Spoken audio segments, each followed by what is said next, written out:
You think you've seen it all after 60? The awkward silences, the mismatched expectations, the accidental mentions of exes. But nothing prepared me for the night I realized charm can be just another tool to get you to open your wallet. And the way he did it? Oh, it was smooth. Almost too smooth. This wasn't just about money. It was about respect. And what happens when someone thinks they can test you? Stick with me, because you might recognize this trick before it happens to you. The perfect start. He first called me on a Tuesday evening. His voice was warm, like honey over tea, the kind of tone that makes you lean in, even though you're holding the phone. We'd met briefly at a community event the week before, a quick chat over coffee, nothing serious. But now, he was inviting me to dinner at a place he knew I'd love. He described it as cozy, not too loud, with a salad you'll dream about for days. I laughed and thought, okay, that's oddly specific, but sweet. When I arrived, he was already there, standing, smiling, pulling out my chair before I could even set my purse down. He complimented my hair, told me my coat made me look like a movie star, and for a second I felt special. We ordered wine, just one glass each, at his suggestion. We don't need much to have a good time, he said, smiling like he'd just revealed a secret. The conversation? Easy. He told me about his travels, dropping names of places like Paris and Rome, but always circling back to how much simpler life is here. I found myself nodding. We talked about our families, our past marriages, the funny quirks of getting older. But then, the first little flag. When the waiter came to take our order, he joked about how expensive food's gotten, and how these days you have to be careful or you'll spend your retirement on steak dinners. I laughed politely, brushing it off. Maybe he was just practical. Maybe he was testing the waters. Still, something in his tone made me tuck that comment away in the back of my mind, not knowing I'd be pulling it out again later that night. The turn. Dinner was lovely. The kind where you forget to check your phone, where you actually notice the music playing softly in the background. He asked thoughtful questions, and for a moment I felt the kind of connection that makes you wonder if maybe, just maybe, you found someone who gets you. Then the waiter appeared with the bill. He picked it up, glanced at it, and without a word, set it down right in front of me. Not in the middle. Not as a joke.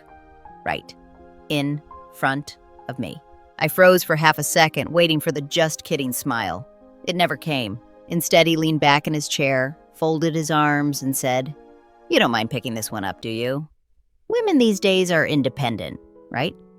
My brain scrambled for a polite way to respond. Was this a test? A misunderstanding? A bad joke? I chuckled lightly. "Are you serious?" His expression didn't change. "Of course. I think it's important to know early on if a woman is generous." Generous. That word stuck in my throat like a dry cracker. The confrontation. I asked him, calmly, "So, you invited me out, picked the place, ordered wine, and your plan was for me to pay?" He shrugged. "I've been burned before. Too many women just looking for free meals. I prefer to see if she's willing to invest, too." Invest. We were on our first date. I told him, "This isn't about generosity. It's about respect. If you wanted to split, you could have said so before inviting me." He gave a small smirk. "Well, now we both know where we stand." Yes, we did. I took a slow breath.